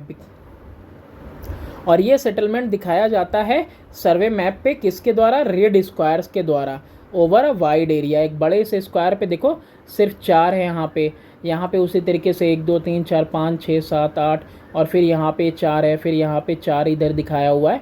तो ये स्पार्स पॉपुलेशन है, और साथ ही साथ कैसा है? फार्म्स वगैरह वाले एरियाज़ हैं जहाँ पे दूर दूर लोगों ने घर बना रखे हैं। तो ये रूरल एरियाज़ में ज़्यादा दिखेगा। इसको डिस्पर्स्ड या स्कैटर्ड सेटलमेंट बोलते हैं। रेडियल सेटलमेंट क्या होता है? ऐसे सेटलमेंट में जो हाउसेस वगैरह होते हैं वो स्टार लाइक क्लस्टर में होते हैं, टैंक के आसपास या किसी झील के आसपास या किसी फैक्ट्री के आसपास। अब देखो ये बीच में कुछ फैक्ट्री वगैरह टाइप की मालूम हो रही है, और इसके आसपास जो है कि पूरा का पूरा सेटलमेंट बना हुआ है ना। पूरा ये मेन हब है, मतलब समझ लो इसके आसपास पूरा शहर फैला हुआ है। इस हब की जगह पे एक झील भी हो सकती है ये, ठीक है। और झील के अलावा और क्या हो सकता है? टैंक वगैरह भी हो सकता है, कोई फैक्ट्री भी हो सकती है, कुछ भी हो सकता है ये। तो इस तरह का सेटलमेंट रेडियल कहलाता है। और इसी तरीके का हाईलैंड से जाता हुआ पानी कैसा कहलाता है? वो ड्रेनेज पैटर्न कैसा कहलाता है? रेडियल ड्रेनेज पैटर्न कहलाता है ना, पढ़ा हम लोगों ने। तो उसी तरीके से ये रेडियल पैटर्न था। न्यूक्लिएटेड सेटलमेंट कैसा होता है? ये एक तरह का गांव का ही सेटलमेंट है, यानी कि ग्रामीण क्षेत्रों में मिलेगा, जहाँ पे खेत और बिल्डिंग्स वगैरह जो हैं एक साथ क्लस्टर्ड होते हैं। अक्सर जो है कि ये जो है कि कुछ केंद्रीय विशेषताएं होती हैं यहाँ पे, जैसे कोई चर्च वगैरह हो, मंदिर वगैरह हो, पुलिस चौकी वगैरह हो, उस तरह का कोई विशेषता दिखेगा। और उसी के आसपास आपको पूरी बस्ती नज़र आएगी, है ना। यहाँ पे एक देखो मंदिर है, मंदिर के आसपास पूरी आबादी है। तो ये कैसा होता है? न्यूक्लिएटेड सेटलमेंट होता है। और फिर पूरा खेत ही खेत दिखेगा। बहुत सारे इसमें घटक होते हैं, फैक्टर होते हैं जो इनकरेज करते हैं न्यूक्लिएटेड या फिर कॉम्पैक्ट साइट को, जिसमें होता है नीड फॉर डिफेंस, यानी बचने के लिए। अगर दूर दूर घर बनाएंगे तो अकेले अकेले रहेंगे, बचना मुश्किल होगा। तो इसमें डिफेंस के लिए अवेलेबिलिटी ऑफ वाटर सप्लाई, वो पानी के सप्लाई के लिए भी क्या हो सकता है कि लोग एक जगह पे एकत्रित हों कि हाँ भाई पानी यहीं मिलने वाला है। इस and the development of modern means of transport. तो इन सब की वजह से ये सब क्या है? घटक हैं मीन्स ऑफ ट्रांसपोर्ट वगैरह के। इन सब की वजह से होता क्या है कि लोग एक जगह पे न्यूक्लिएटेड जो है सेटलमेंट करते हैं, एक जगह पे रहते हैं। ऑक्यूपेशन, तो ऑक्यूपेशन की बात करें तो व्यवसाय जो है को कैसे फिजिकल फीचर के साथ जुड़ा हुआ है। ये ऑक्यूपेशन व्यवसाय क्या है? इंसानी गतिविधि है। और कैसे फिजिकल फीचर के साथ जुड़ा है? ऑक्यूपेशन जो है इन्फर किया जाता है टोपोशीट से, जहाँ पे as there are no symbol to show the occupation of people. अब देखो यहाँ पे कोई सिंबल तो है नहीं ऑक्यूपेशन को दिखाने के लिए कि व्यवसाय को दिखाया जा रहा हो किसी चीज़ से, तो ऐसा कोई सिंबल नहीं रहता है, लेकिन कुछ नाम हैं जैसे फार्म्स खेती, ऑर्किड्स यानी कि बगीचा, ये हम लोगों को सबूत देते हैं कि किस तरह का व्यवसाय वहाँ पे हो रहा है, यानी वहाँ के मनुष्य किस तरह का पेशा कर रहे हैं।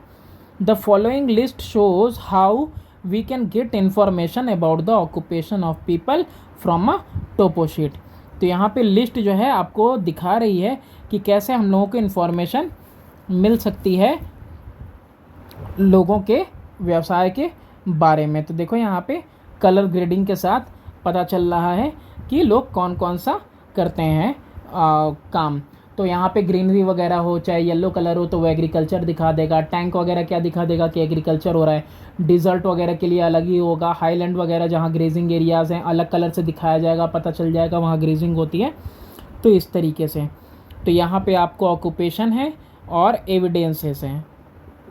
तो फॉरेस्ट्री कैसे दिखाई जाएगी, फॉरेस्ट या ग्रीन पैच से, खेती बाड़ी येलो पैच से या फिर ऑर्किड्स यानी बगीचे वगैरह से, कैटल ग्रेजिंग और शिप रियरिंग जो है मीडोज़ या स्क्रब उसके सबूत हैं।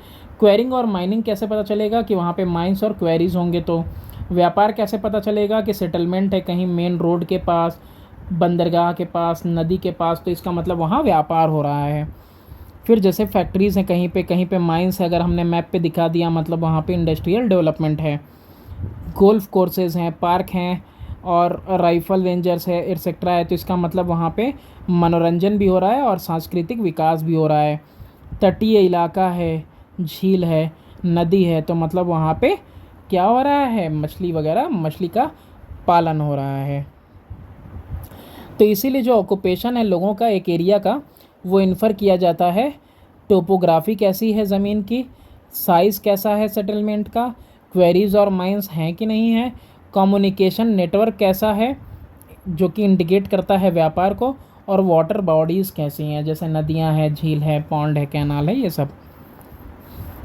अब इसके बाद आता है modes of means of transport and communication. ये लास्ट है। टोटल हम लोगों ने कितना पढ़ा, चार में सबसे पहला कौन सा था, relief feature and land use, दूसरा सेटलमेंट, तीसरा हमने पढ़ा आपका ऑक्यूपेशन, और चौथा हम पढ़ने जा रहे हैं means of transport and communication. Generally आम तौर पे हर एक सेटलमेंट निवास जो होता है वो कनेक्टेड होता है यानी जुड़ा होता है एक मोड ऑफ ट्रांसपोर्ट से, यानी कि गाड़ी, बस, मोटर, ट्रक, कुछ ना कुछ तो आता जाता होगा, या तो फुटपाथ होगा, या तो गाड़ी वगैरह चलने के लिए रास्ता होगा, या कैमल वगैरह के लिए रास्ता होगा, या रोड बने होंगे, रेलवे लाइन बिछी होगी, या वाटरवेज होंगे यानी पानी का रास्ता होगा, या फिर हवाई जहाज़ का यानी कि वहाँ पे एयरपोर्ट वगैरह होंगे। टोपो शीट चित्रित करता है रेलवे को कैसे, ब्रॉड गॉज के साथ और मीटर गॉज के साथ। अब ये ब्रॉड गॉज क्या होता है, ब्रॉड गॉज का मतलब होता है ना लंबी सी लाइन, उसके द्वारा दिखाया जाता है रेलवे लाइन को। जो रोड है वो दिखाए जाते हैं चिन्हित करके दिखाए जाते हैं, shown by means of symbol of car track. Car track के सिंबल से रोड दिखाया जाता है, या फिर पैक ट्रैक के सिंबल से मेटल रोड्स दिखाए जाते हैं, अनमेटल रोड भी, और फुटपाथ भी दिखाया जाता है एक ब्रिज के साथ मैप के ऊपर। देखो यहाँ पे जैसे एयरपोर्ट दिखाई दे रहा है ना, ये जो एंकर है दिख रहा है, ये लंगर वो उसमें डालने के लिए पानी में जहाज़ को रोकने के लिए, तो ये दिखा रहा है कि वहाँ पे बंदरगाह है। ये जो सिंबल दिखा रहा है टूरिस्ट प्लेस है, ये कैपिटल दिखा रहा है। तो इस तरीके की चीज़ें हैं। ट्रांसपोर्टेशन के अलावा,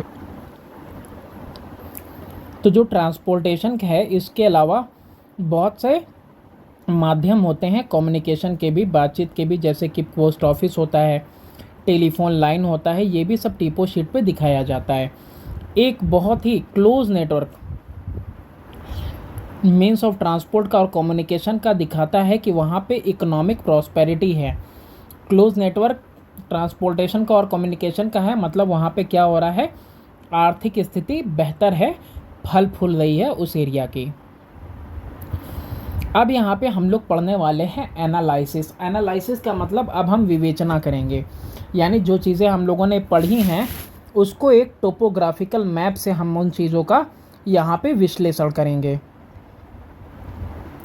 इतना क्लियर तो आ नहीं पाएगा, लेकिन फिर भी देख लो, यहाँ पे कन्वेंशनल साइन है और कन्वेंशनल साइन के बाद यहाँ पे रेफरेंस दिए गए हैं, नोट्स दिए गए हैं, यहाँ पे स्केल दिया है 1:50,000 का। और ये कौन सा मैप है वो भी देख लो आप, ये टोपो शीट नंबर G43S7 है, जो कि यहाँ भी मेंशन है।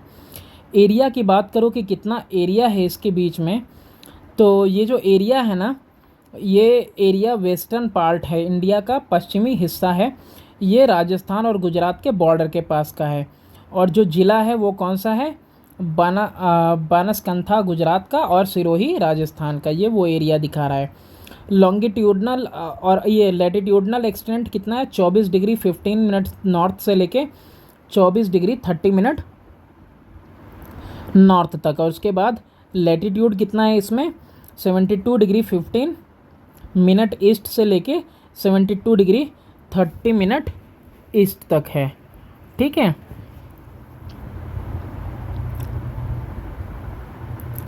देखो यहाँ पे लॉन्गिट्यूडनल और लैटिट्यूडनल एक्सटेंट आपको मेंशन होगा हर जगह पे। ठीक है, टोपो शीट में ये बहुत बार जूम कर करके दिखाना होगा।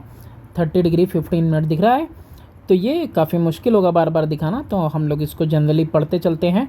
तो करना क्या है, आपको पढ़ना है और इसमें देखना है। तो पहले क्या देखोगे कि लॉन्गिट्यूडनल और लैटिट्यूडनल एक्सटेंट कितना है, टोपो शीट में देख लिया भाई। इसके बाद फिजिकल फीचर देखेंगे। तो फिजिकल फीचर जैसे बानसकांठा की बात करें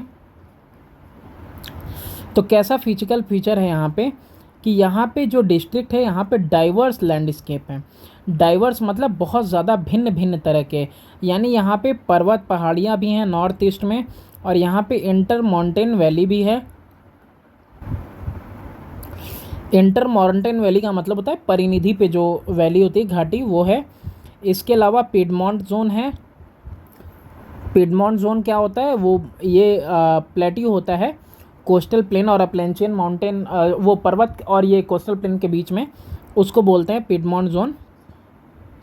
और ये पेरीफरी पे है, यानी परिधि पे है, किनारे किनारे किसके, हिली एरिया के। और यहाँ पे जो है जेंटल स्लोप है, यानी ढलान एकाएक नहीं है, जेंटल है, धीरे धीरे स्लोप आता है वास्ट प्लेन की तरफ, यानी कि बड़े से मैदान की तरफ, वेस्ट में और साउथ वेस्ट में बनास रिवर के पास, है ना, with occasional undulation formed by sand dune. और यहाँ पे ना ऑकेजनल यानी कि कभी कभी होता क्या है मौके पे, अंडुलेशन यानी कि ऊपर नीचे हो जाता है ना, अप एंड डाउन फॉर्म होता है सैंड ड्यून की वजह से और माउंट्स की वजह से। सैंड ड्यून तो समझते ही हो, और माउंट्स का मतलब होता है टीला वगैरह बन जाता है नदी की वजह से। पश्चिम में जो पश्चिमी एक्सटेंशन है, फैलाव है इस प्लेन का, वो जाके मिलता है मार्शी एरिया से, यानी कीचड़ वाले एरिया से, जो कि एरिया किसका है, रन ऑफ कच्छ का।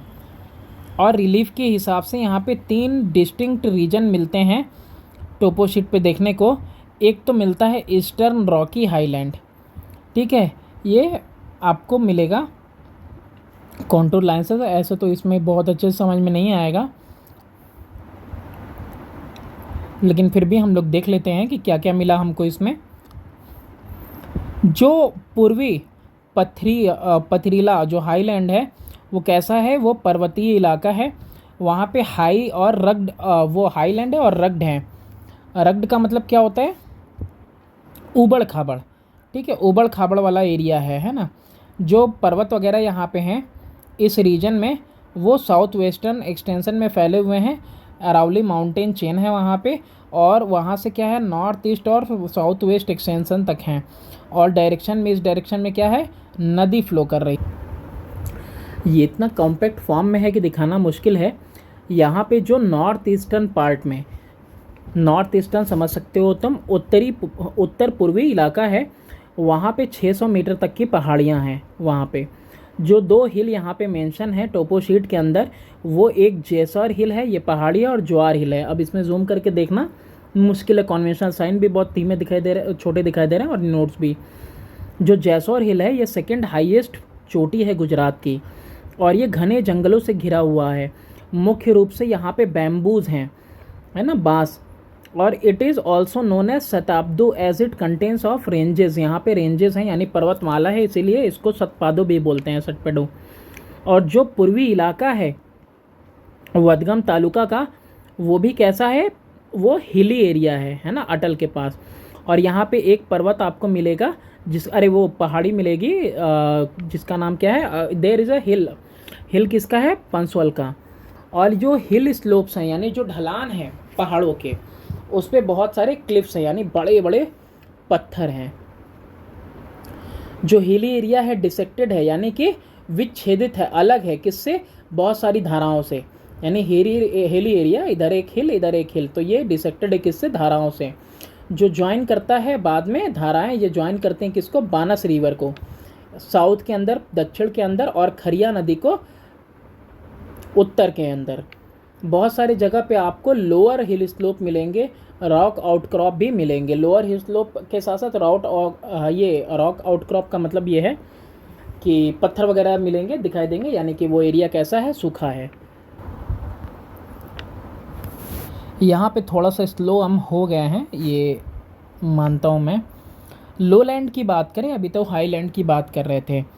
जो भी परिधि है हिली एरिया की, हिली एरिया और इसकी परिधि चारों तरफ, वहाँ पे क्या है, पिडमॉन्ट जोन है। यानी एक ऐसा एरिया है जो कि किससे बना है, डेब्रिस से। डेब्रिस किसको बोलते हैं, मलबे को बोलते हैं। मलबा जो पहाड़ियों वगैरह से गिरता होगा, जो स्ट्रीम धाराएं शिफ्ट करती हैं ना, अपना जगह शिफ्ट करती हैं, तो उसकी वजह से जो मलबा है उसकी वजह से बना है। और जहाँ पे सूखा इलाका है उसको क्या कहते हैं, उसको वहाँ पे लैंडफॉर्म वगैरह जो है उसको कहा जाता है बाजड़ा। इन एरियाज हैविंग एरिड क्लाइमेट, जहाँ पे सूखा वातावरण है, क्लाइमेट है, ऐसे लैंडफॉर्म्स को कहा जाता है बाजड़ा। और ये एरिया लोकेटेड है कहाँ पे, एलिवेशंस जो कि 170 से 220 मीटर की ऊंचाई पे। और स्लोप्स जो हैं यहाँ पे जेंटल है, यानी कि बिल्कुल धीरे धीरे नीचे की तरफ ढलान आ रहा है। और ये एरिया डिसेक्टेड है किसके द्वारा, रिवर के द्वारा। और इसमें गलीज भी मिलेंगे और साथ में आपको रेवाइंस भी मिलेंगे। गलीज एंड रेवाइंस का मतलब क्या होता है, नाला वगैरह होता है, इसका मतलब होता है नाले भी मिलेंगे, है ना, रिवर बैंक के पास बगल में। और ये कम्प्लीटली फ्लैट है, अरे सॉरी, ये कम्प्लीटली फ्लैट नहीं है, ये अप एंड डाउन उबड़ खाबड़ सरफेस है। रिप्रेजेंट किया गया है इनक्लोज्ड किए हुए छोटे छोटे कॉन्टूर से, जो कि पॉइंट करते हैं लो हिल को। यानी कि यहाँ पे जो हिल की साइज़ है वो छोटी है। और ये प्लेन्स जो हैं, समतल मैदान, इनको डॉटेड रखा गया है with nouns of stabilised sand dunes. Nouns of stabilised मतलब यहाँ पे संपन्न, मतलब ढेर सारे क्या हैं, सैंड ड्यून्स हैं। This area is endowed with extensive ground water aquifer. ये जो इलाका है यहाँ पे अंडरग्राउंड एक्वीफर मिलते हैं, एक्वीफर बोलते हैं जलभृत को। और यहाँ पे काफ़ी मात्रा में पानी सप्लाई है और ये डेवलप करता है बहुत बड़ा सोर्स इरिगेशन का।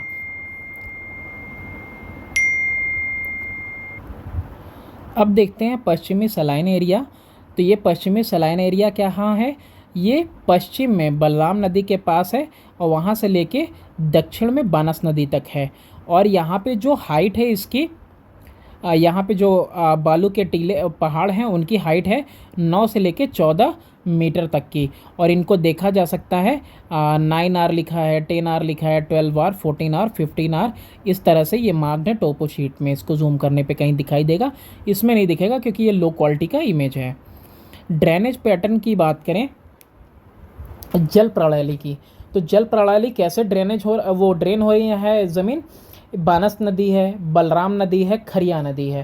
देखो इन्फॉर्मेशन ये सब चीज़ें कहाँ से निकल के आ रही हैं, इस टोपो शीट में से निकल के आ रही हैं। हम लोग क्या पढ़े, हम लोगों ने पढ़ा हाईलैंड के बारे में, हम लोगों ने पढ़ा इसके बाद लोलैंड के बारे में फिजिकल फीचर में, फिर इसके बाद ड्रेनेज पैटर्न के बारे में पढ़ रहे हैं।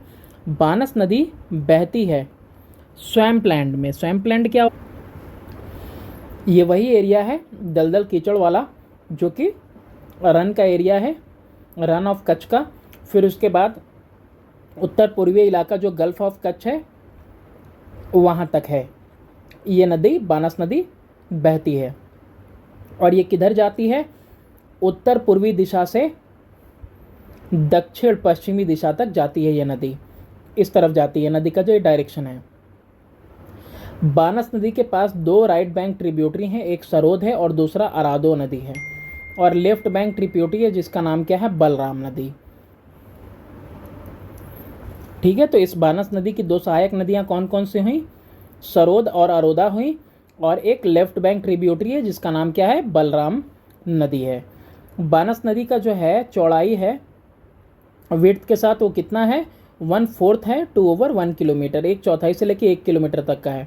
लेकिन ये आगे पेरिनियल हो जाती है और पतली हो जाती है, और ये ड्राई पार्ट फिल होता है सिर्फ इसका कब, बरसात के मौसम में।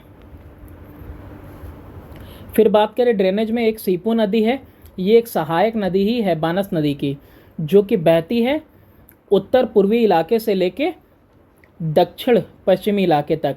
फिर इसके बाद वारका नदी है, ये एक सहायक नदी है किसकी, सीपू नदी की ही, जो कि उठती है कहाँ से, पहाड़ी इलाका जो पूर्व का है वहाँ से, और ज्वाइन करती है सीपू नदी को कहाँ पे, लेफ्ट साइड में। हनवा नाला, ये एक हनवा नाला भी क्या है, एक सहायक नदी है किस नदी की, वर्का नदी की, और इसमें ना कम सेडिमेंट होते हैं और कम्प्लीटली ये सूखी रहती है। बहुत सारी धाराएं मिलेंगी मेन रिवर के अलावा भी, और ये जो धाराएं हैं ये राइज होती हैं हायर ग्राउंड से, यानी ऊंचाई वाली जगह से बराबर में नदी के, और इनका जो कोर्स है वो दिखाता है बड़ा बड़ा ट्रैक रास्ता किसका, ब्रोकन ग्राउंड का, और जो कि ब्रोकन ग्राउंड किसको दिखाता है, सॉफ्ट सॉयल को। बताया ना, ब्रोकन ग्राउंड यानी कि कहीं ज़मीन वगैरह धंस गई हो, जो कि आसानी से इरोड हो सकते हैं पानी के द्वारा। ज़्यादातर जो धाराएं होती हैं वो सीजनल मौसमी होती हैं और डिपेंड करती हैं बारिश के पानी पे वाटर सप्लाई के लिए, यानी बारिश आएगी तो ये धाराएं भर जाएंगी, बारिश ख़त्म ये सूख जाएंगी। और जो बालू वाला नेचर है ना, सैंडी नेचर है किसका, नदियों के बेड का, यानी कि नदियों के बॉटम का, वो इंडिकेट करता है कि बहुत ज़्यादा अमाउंट में पानी यहाँ पे फ्लो करता है बारिश के मौसम में। क्लाइमेट और वेजिटेशन की बात करें तो क्लाइमेट जो बानसकंथा डिस्ट्रिक्ट का है ये कॉन्टिनेंटल टाइप है, ये हम लोगों ने कई बार सुना होगा कॉन्टिनेंटल।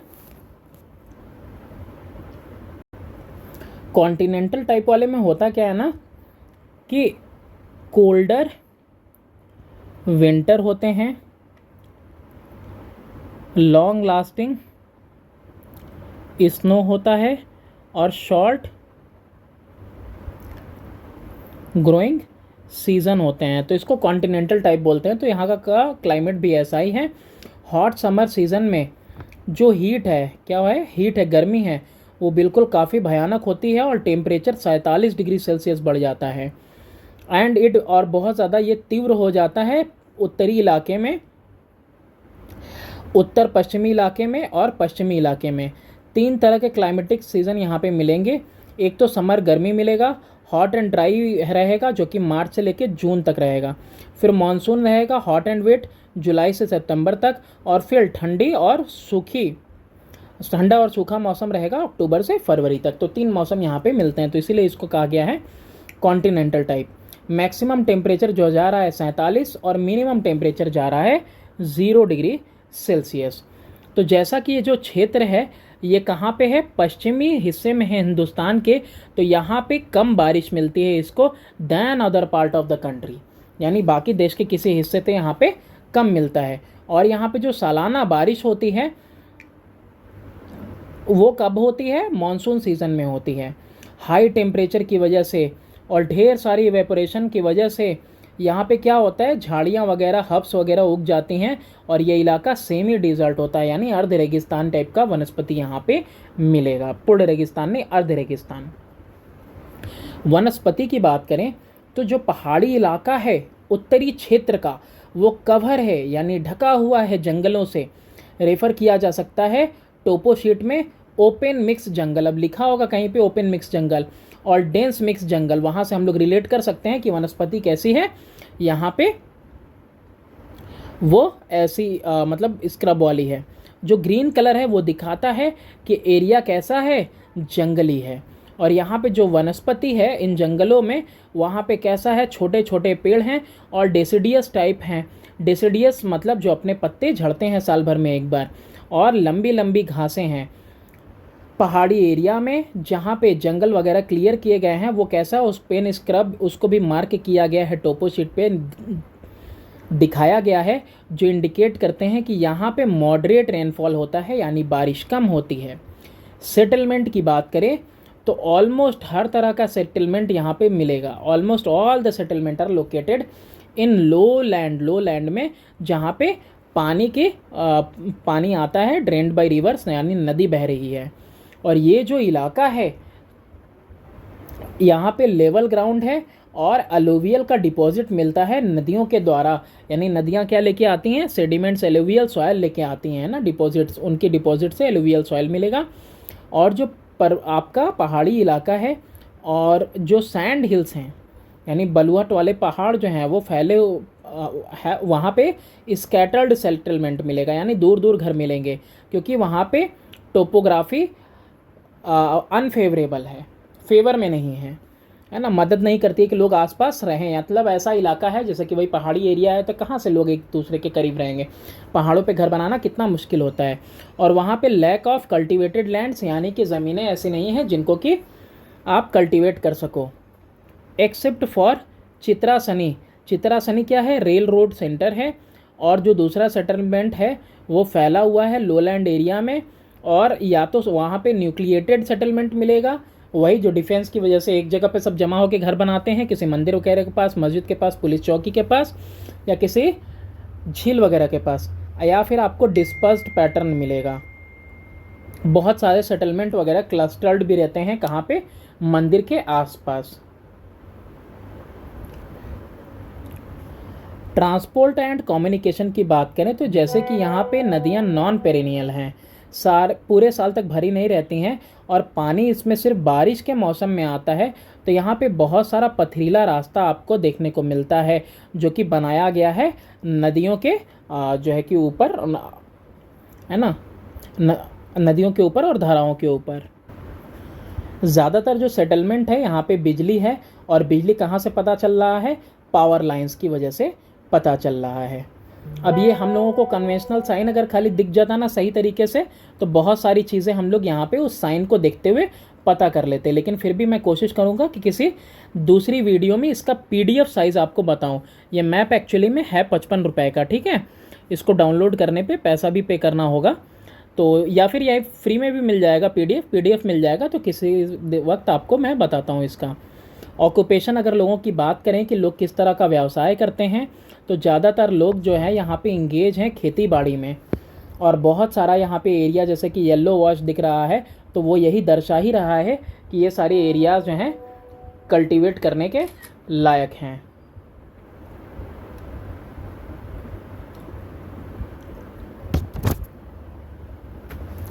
फिर रियरिंग ऑफ शीप एंड गोट जो है यहाँ पे हो सकता है प्रचलित हो, क्योंकि यहाँ पे कैसे इलाके हैं, हिली एरियाज़ हैं।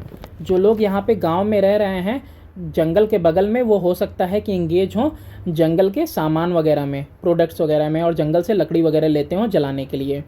यहाँ पे कुछ जो है कि लाइम किल्स है, यानी कि चूना भट्टी है। लाइम किल्स का मतलब चूना भट्टी वगैरह है, लेकिन यहाँ पे जो एब्सेंस है रोड का वो दिखाता है कि यहाँ पे कोई क्वेरिंग वगैरह नहीं है। क्वेरिंग वगैरह का मतलब जहाँ से रॉक वगैरह निकाला जाता है, खनन वगैरह होता है ना, जैसे कि अपने रॉकी बाई जहाँ से सोना वगैरह निकाल लेते, उस टाइप का एरिया। तो 10 मेन ऑक्यूपेशन लोगों का यहाँ पे दिख रहा है कि रेन फेड एग्रीकल्चर है, यानी बारिश होती है तो खेती बाड़ी करते हैं, और साथ ही रेयरिंग करते हैं एनिमल्स का, जानवरों का पालन पोषण करते हैं, और यहाँ पे गैदर करते हैं वो फॉरेस्ट का प्रोडक्ट, यानी कि जंगल से जो भी चीज़ें उनको मिल पाती हैं। अब ये नेक्स्ट वाला टोपो शीट है जिसका नंबर है G43S10। बात करें एरिया की, तो ये जो क्षेत्र है ये पश्चिमी हिस्सा है हिंदुस्तान का, और ये राजस्थान और गुजरात के बॉर्डर पे है, साउदर्न एंड में है ना, पश्चिमी हिस्से में, दक्षिणी हिस्से में, अरावली हिल्स के पास। और ये किन ज़िलों की बात कर रहा है, सिरोही की बात कर रहा है और बनासकंठा की बात कर रहा है। ये 24 डिग्री 30 मिनट नॉर्थ से लेकर 24 डिग्री 45 मिनट नॉर्थ तक फैला हुआ है लैटिट्यूडनल एक्सटेंट, और लॉन्गिट्यूडनल एक्सटेंट कहाँ है, 72 डिग्री 30 मिनट से लेके ईस्ट में 72 डिग्री 45 मिनट ईस्ट तक फैला हुआ है। फिज़िकल फीचर की बात करें तो यहाँ पे जो एरिया है वह कैरेक्टराइज्ड है, यानी कि इसकी विशेषता कैसे है, अंड्यूलेटिंग ट्रोपोग्राफी है, यानी ऊबड़ खाबड़ है, अप एंड डाउन है। कहाँ पे? पश्चिम में, जहाँ पे पश्चिम में और हिली एरियाज़ में, जो कि पहाड़ी वाला एरियाज़ है उत्तर का और केंद्र का और पूर्वी हिस्सा इस डिस्ट्रिक्ट का, वो सारे हिस्से कैसे हैं? अंड्यूलेटिंग है। अंड्यूलेटिंग मतलब, तो इसलिए ये रिलीफ फीचर के हिसाब से दो अलग अलग जो है कि क्षेत्र यहाँ पे देखने को मिल सकते हैं। एक तो क्षेत्र मिल रहा है आपको हिली रीजन, पहाड़ी इलाका। जो आबू सिरोही रेंज है, ये जो पर्वतमाला है, ये डिवाइड करती है इस ज़िले को दो हिस्से में। कितने हिस्से में? दो हिस्से में बिल्कुल डिवाइड कर देती है। माउंट अबू जो यहाँ पे है वो 1219 मीटर ऊंचा है और इरेगुलर प्लेट्यू यहाँ पे मिलता है, वो मतलब कभी है कभी नहीं है, जो सराउंडेड है बहुत सारे जो है चोटियों से और कटक से। दक्षिण पूर्वी तरफ अगर हम देखें कॉर्नर में टोपो शीट के, तो यहाँ पे अरावली हिल्स दिखाई देंगे हमको। इसमें दिख नहीं रहा है, यही इलाका है आपका, साउथ ईस्ट वाला इलाका यही है। जब आप डायरेक्शन बनाओगे, है ना, तो साउथ ईस्ट का इलाका यही है, इधर ही कहीं होना चाहिए, लेकिन इसमें दिख नहीं रहा है।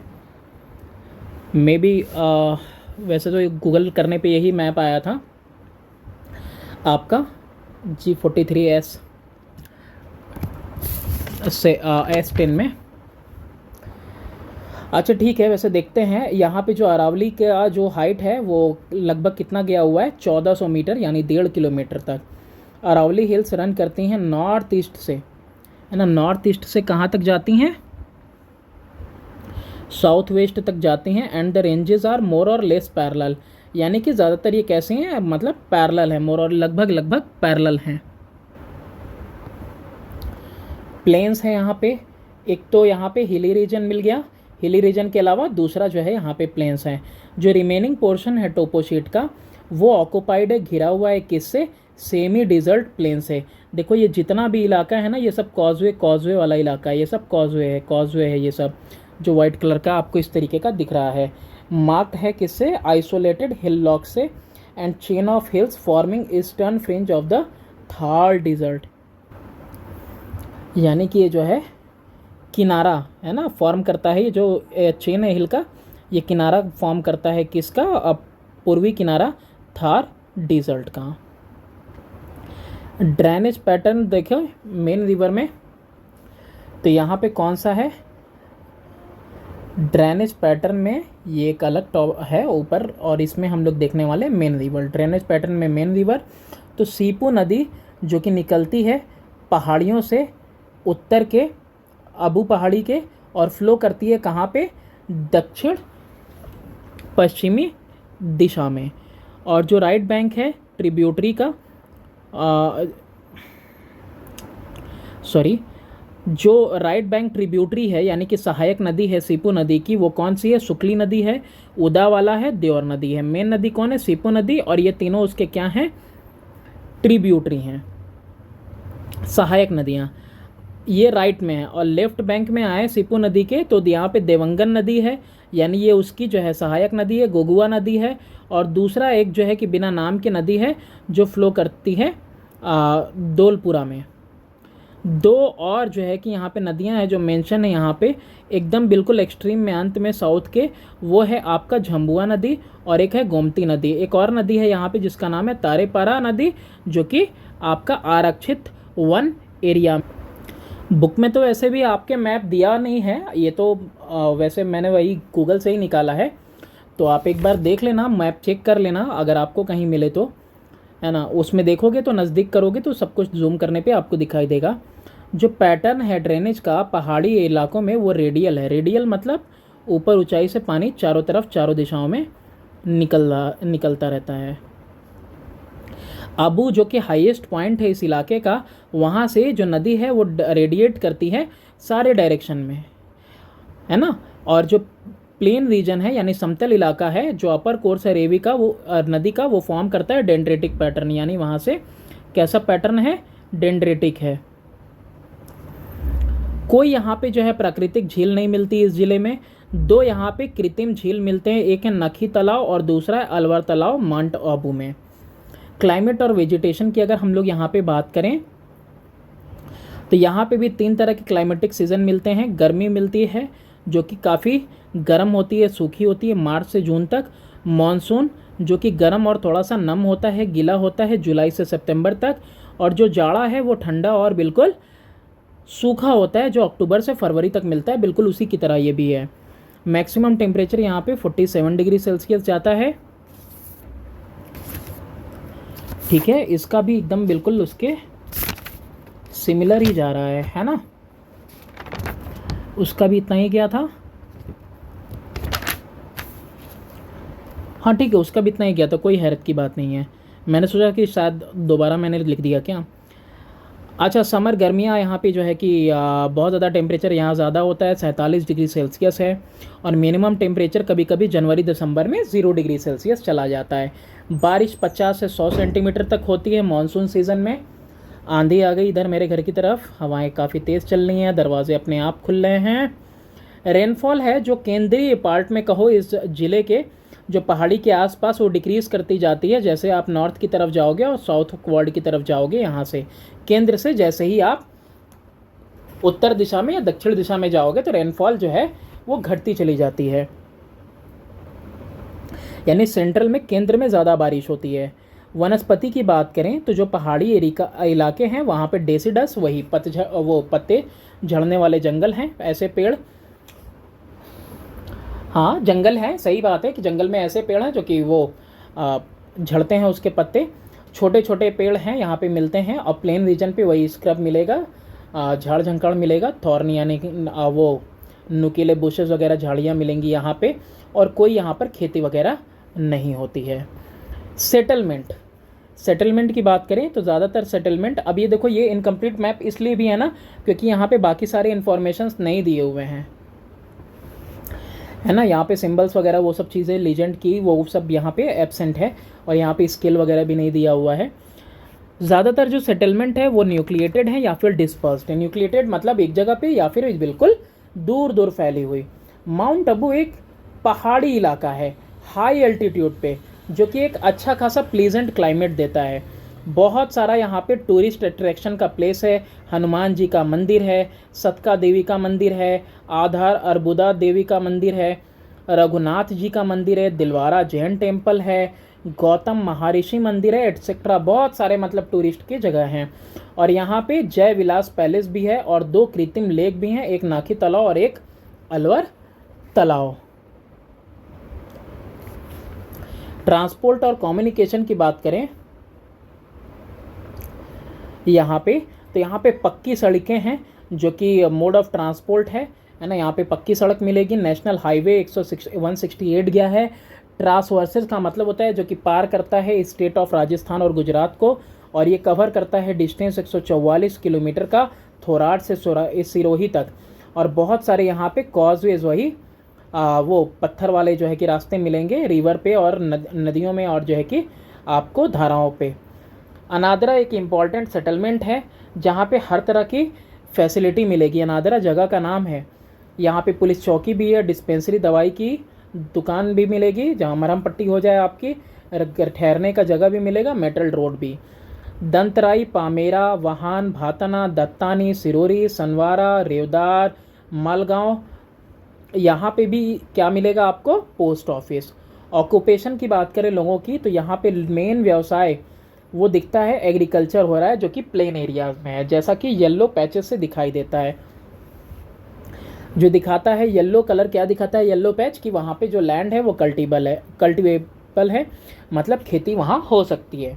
जो लोग हैं इस क्षेत्र के वो डिपेंड करते हैं पीरियडिक रेनफॉल पे। पीरियडिक रेनफॉल यानी वक्त वक्त पे जो बारिश होती है मौसम की, उस पे। इसके अलावा यहाँ टंकियाँ हैं, कुएँ हैं, नहरें हैं जो कि नॉर्थ ईस्ट में शुरू हो रही हैं रिजर्वायर से यानी कुंड से, और ग्रिड स्क्वायर में 22-22 में। लो यहाँ तो वो भी नहीं देख सकते हैं। और ये 22-22 तो है ही नहीं, ये पक्का है, मैंने मैप गलत रखा है यहाँ पे। ठीक है, ये 36, 32, 30 है, ये मैप सही नहीं है।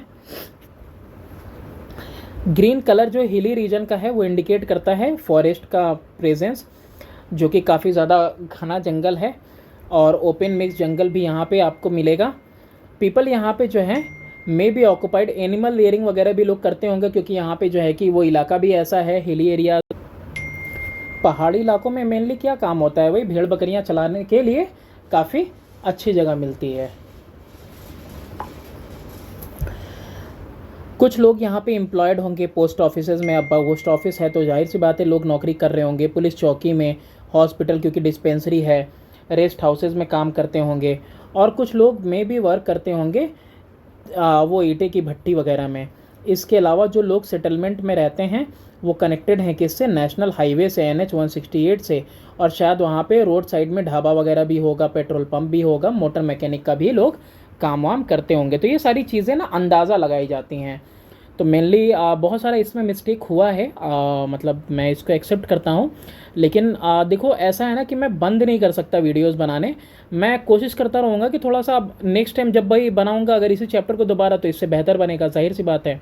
तो इसमें मेनली यही है कि जो आपका ये जो मैप है ना, ये मैप, ये टोपो शीट सही नहीं लिया मैंने, वरना टोपो शीट अगर सही होता तो मैं आपको जूम करके दिखा देता, ठीक है। और ये ऐसे PPT बनाने में ना शीट्स सही नहीं आ पाते, वो मैप उस क्वालिटी का नहीं आ पाता है ना। अगर अच्छी क्वालिटी का भी होता तो शायद ही मतलब पूरा अच्छी तरह से दिखता। तो नेक्स्ट टाइम कोशिश करेंगे कि क्रॉप कर करके जो चीज़ें हैं वो आपको हम मेंशन कर दे, दिखा दें। तो काइंडली आप थोड़ा सा ना सपोर्ट करो बस हमको, हम पूरा दिन और रात इसमें देने लगें तो खुद ही कुछ दिन में काफ़ी बेहतर हो जाएंगे, और अपने अलावा और भी टीचर्स को हम इसमें इंगेज कर पाएंगे। तो please do subscribe and share my channel. School खुल गया है, ज़्यादा से ज़्यादा शेयर करना और लाइक करना।